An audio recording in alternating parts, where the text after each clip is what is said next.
Welcome to Mikonst Hardware. In this video I'm going to compare 5 the most interesting and the most common Xeon E5 CPUs for the Intel LGA 2011 version 3 socket.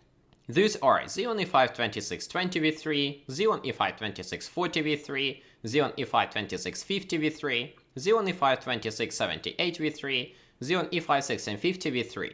Since all of the Xeons are V3, later I will omit saying V3, and when I'm saying Xeon E5-2620, I mean Xeon E5-2620 V3. Let's start with a comparison of the official specification. E5-2620 has 6 cores, 12 threads, operating frequency 2.4 to 3.2 GHz, 95 Watt TDP, 15 MB cache, maximum RAM speed DDR4 1866. Right now its price is about 18 euros on AliExpress. E5-2640, 8 cores, 16 threads, 2.6 to 3.4 GHz, 90 Watt TDP, 20 MB cache, DDR4 1866, 67 euros on AliExpress. E5-2650, 10 cores, 20 threads, 2.3 to 3.0 GHz, 105 Watt TDP, 25 MB cache, DDR4 2133, 69 euros. E5-2678, 12 threads, 24 cores, 2.5 to 3.3 GHz, 120 Watt TDP, 30 MB cache, DDR4 2133, 105 euros on AliExpress. E5-1650 V3, 6 cores, 12 threads, 3.5 to 3.8 GHz frequency, but this CPU has unlocked multiplier, thus it's possible to overclock it. 140 Watt TDP, 50 MB cache, DDR4 2133, 100 euros. Out of all the CPUs, only Xeon E5-1650 V3 supports overclocking. It's possible to overclock CPU core frequency as well as RAM frequency. All the other CPUs were tested with a Turbo Boost unlock. All the CPUs were tested with Clysra X99 D8 motherboard, but E5-2678. This CPU was tested on X99 TF motherboard from Huananchi in the DDR3 versus DDR4 comparison. Since then, a few games have received updates, NVIDIA drivers were updated as well. Thus, Xeon E5-2678 V3 results are slightly outdated, but it's still nice to have them to see the general picture. 4 sticks, 8GB each from G.Skill DDR4 3200 CL14 were used as the memory modules for all the CPUs. Memory timings were tightened as much as possible for each CPU and each configuration. For the graphics card, I used EVGA GTX 1080 8GB. Samsung 850 Pro 512GB was used as the system and games drive. Corsair HX 1000W power supply, and Noctua NHD15 CPU cooler. Here you can see the detailed specification of what I was able to achieve regarding tightening the timings and overclocking the CPUs. All Xeon E5-2600 CPUs were used with Turbo Boost unlock, thus 2620 was turbo boosting to 3.2 GHz on all cores, 2640 to 3.4 GHz, 2650 to 3 GHz, 2678 to 3.3 GHz, and E5-1650 V3 was overclocked to 4.3 GHz. As I have mentioned in my Clysra X99 D8 motherboard review, it's possible to push E5-1650 V3 even further, but unfortunately VRM or power system delivery on the motherboard is not good enough, and I did not want to get into overheating issues and inconsistent results. Thus 4.3 GHz was a fair compromise between clock speed and VRM temperatures. I have used maximum possible RAM frequency on Chinese motherboard with the Xeon E5 CPUs and tightened the timings as much as possible. 2620 was working with RAM DDR4 1866 CL9, 2640 DDR4 1866 CL9, 2650 DDR4 2133 CL11, 2678 DDR4 2133 CL11, and E5-1650 was working with overclocked memory to DDR4 2400 CL12. If you're curious, you can see the rest of the timings on your screen. Okay, that's all you need to know about the CPUs. Let's go into the benchmarks. Starting with the CPU ZAT, we see very expected picture. Overclocked 1650 with a 4.3 GHz operating frequency is leading the single core chart with 478 points, while all the other CPUs are demonstrating similar results with a 333 points for 2650 and 378 points for 2640. Multi-core performance is drastically different. 2678 with its 12 cores is pulling way ahead with 5600 points, 2650 is taking the second place with 4200 points, followed by 2640 with 3800 points, then overclocked 1650 with 3500 points, and 2620 is scoring just 2600 points with its 6 cores running at 3.2 GHz. Nothing surprising here, pretty expectable. Cinebench R15 and R20 are demonstrating almost identical results. Again, we see that Xeon E5-2678 with massive advantage in CPU cores is leading all the rest of the CPUs. 1900 points in Cinebench R15, 4100 points in Cinebench R20, followed by 2650 with 1400 in R15 and 3300 in R20. E5-2640 is falling slightly behind even more, 1300 points in R15 and 2900 points in R20. Overclocked E5-1650 to 4.3 GHz is doing here surprisingly well and almost matching 2640 V3, which has 2 extra cores. In Cinebench R15 it scores 1200 points and in R20 it has 2900 points. E5-2620 V3 with just 6 cores running at 3.2 GHz is losing here yet again. 900 points in Cinebench R15 and 2000 points in R20. The gap is quite big compared to the other CPUs, but that's what you can expect having just 6 cores running at 3.2 GHz. Now let's take a look at the AIDA64 memory test. These results are not very important for the real-world performance, thus if you're interested, put the video on pause and investigate each individual result. I will just mention a few important examples. Xeon E5-1650 V3 overclocked to 4.3 GHz with memory controller running at 3.4 GHz is providing the best memory latency with just 59 nanoseconds. E5-2620 and E5-2640 having memory running at DDR4 1866 CL9 are providing the second best results with 65 and 64 nanoseconds. E5-2650 with DDR4 2133 CL11 is providing the worst latency results of 73 nanoseconds.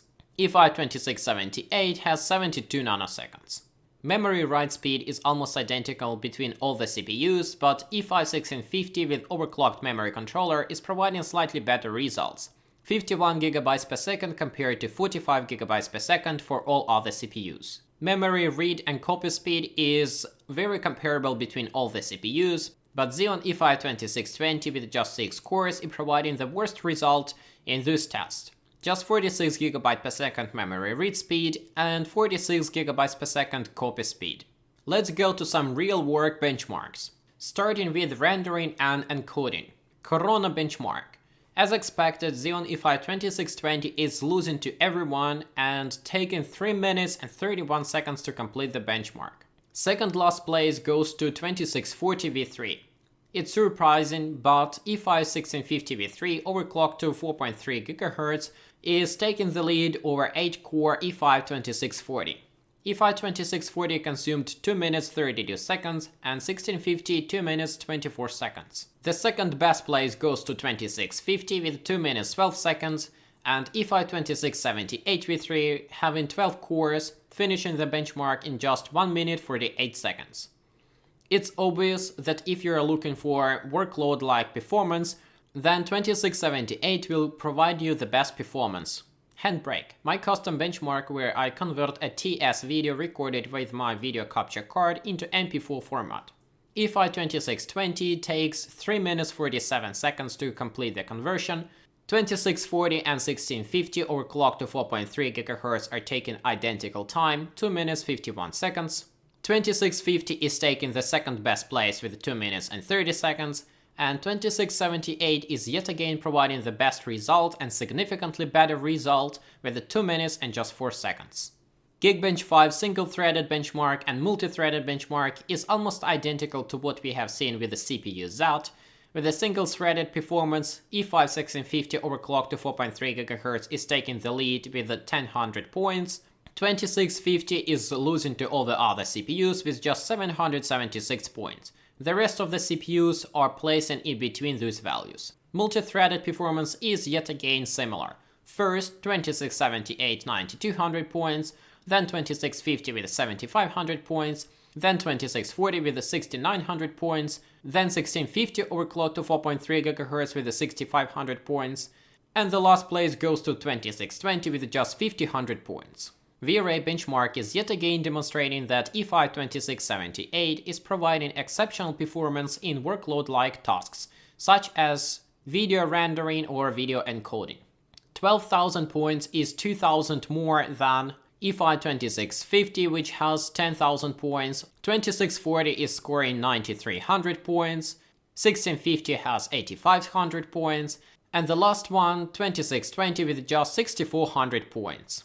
Working and synthetic benchmarks demonstrate that Xeon E5-2678 is the best possible CPU for this kind of workloads. But how about gaming?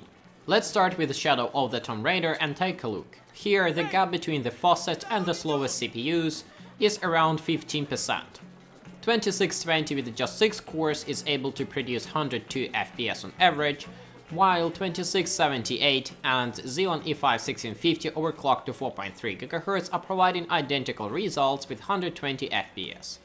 2640 and 2650 are also providing identical results and staying right in the middle of the other CPUs with 115 FPS on average. I would say this is a very good result for E5-2620, which has just 6 cores running at 3.2 GHz and is not losing that much from the other CPUs.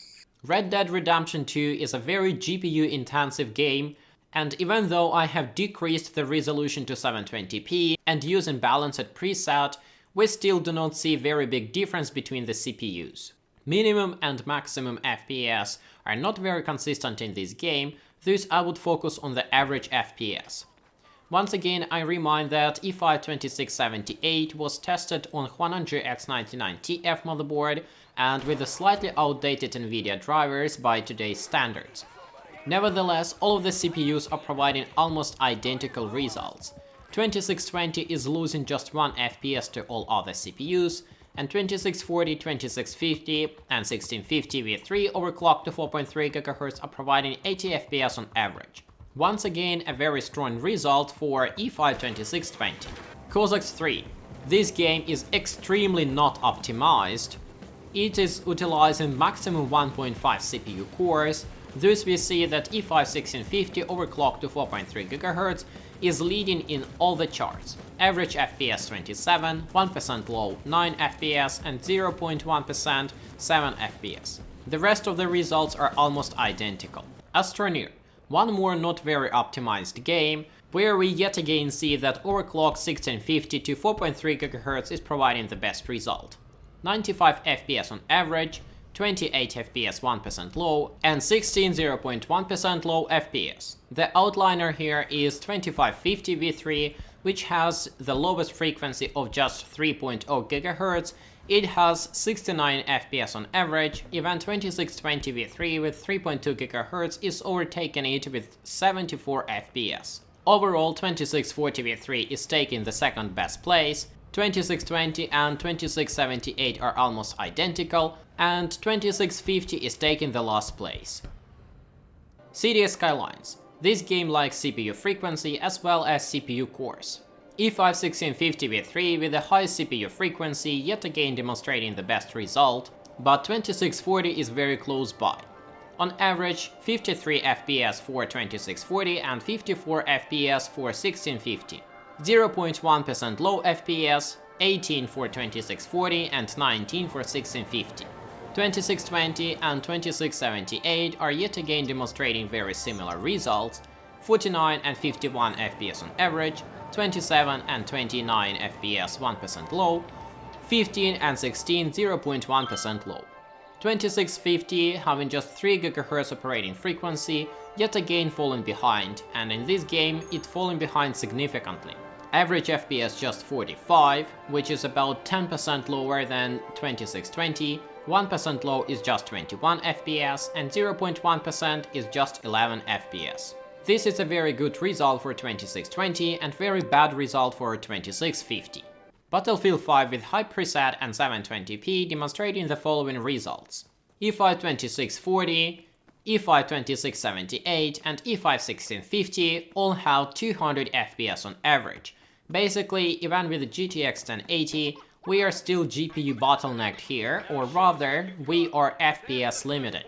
Battlefield 5 has FPS limiter at 200 FPS, thus let's take a look at 0.1% low FPS. Here, E5-2678 provides the best result with 105 FPS, second place goes to E5-2640 with 102 FPS, third to E5-1650 overclocked to 4.3 GHz, 96 FPS, fourth to 2620, 93 FPS, and the last one to 2650 with just 82 FPS. With averages, 2620 V3 with 3.2 GHz is able to edge out 2650 V3 with just 3 GHz, even though 2620 has just 6 cores and 2650 has 10 cores.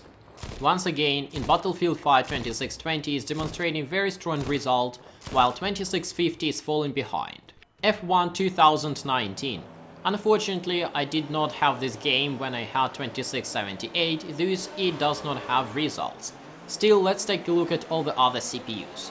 E5-2640 and E5-1650 are taking the first place, having almost identical results. 1650 provides slightly slower minimal FPS and max FPS, but the difference is just 1 frame. 2620 and 2650 are taking the second place, and also providing almost identical results. World of Tanks enCore is not particularly a game, but rather a gaming benchmark. Again, unfortunately I do not have score for E5-2678, thus the score is missing, but let's compare the other 4 results. E5-1650 overclocked to 4.3 GHz takes the first place with 59,000 points, second place goes to 2640 with 57,000 points, third to 2650 with 55,000 points, and the last place is taken by 2620 with 53,000 points, which is slightly worse than 2650. Yet again, this is a very strong result for 2620 with just 6 cores at 3.2 GHz, and a bit disappointing result for 2650, which has 2 extra cores compared to 2640, but because of its low frequency of just 3 GHz, it falls behind. Okay, the benchmark numbers are interesting, but what about price versus performance? On this chart I have taken 2620 performance as 100% and everything else is calculated from there. In productivity, Xeon E5 2678 is obviously taking the first place, having 145% of performance when compared to 2620. 2640, 2650 and 1650 overclocked to 4.3 GHz are having almost identical results, around 120%.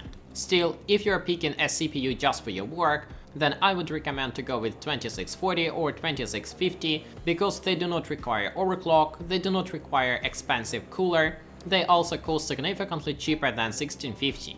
In terms of price per 10 euros, 2620 is having massive lead when compared to all the other CPUs. For 10 euros, 2620 is providing 55% of the performance, 2640 and 2650 are providing around 18% of the performance, 2678 for 10 euros would provide just 13% of the performance, and 1650 for 10 euros would provide just 12% of the performance. Thus, if you are looking for the most cost-effective system, E5-2620 V3 with unlocked turbo boost to 3.2 GHz is obviously the best option. If you're looking for the best overall performance, then obviously 2678 is the best option. Still, it has slight price premium when compared to 2640 and 2650. In games, the picture is slightly different. Performance of E5-2620 V3 is yet again taken as 100%, everything else is calculated from that value. The best gaming performance is provided by E5-1650 overclocked to 4.3 GHz, but with its price of 100 euros, it's obviously not the best option. When compared to E5-2620, with unlocked turbo boost, E5-1650 is just 15% faster, but it costs significantly more.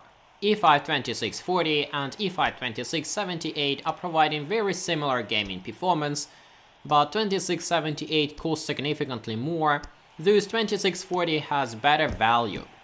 2650 is a very poor choice for gaming. It's not only slower than 2620 in pure gaming benchmarks, but it's also costing significantly more.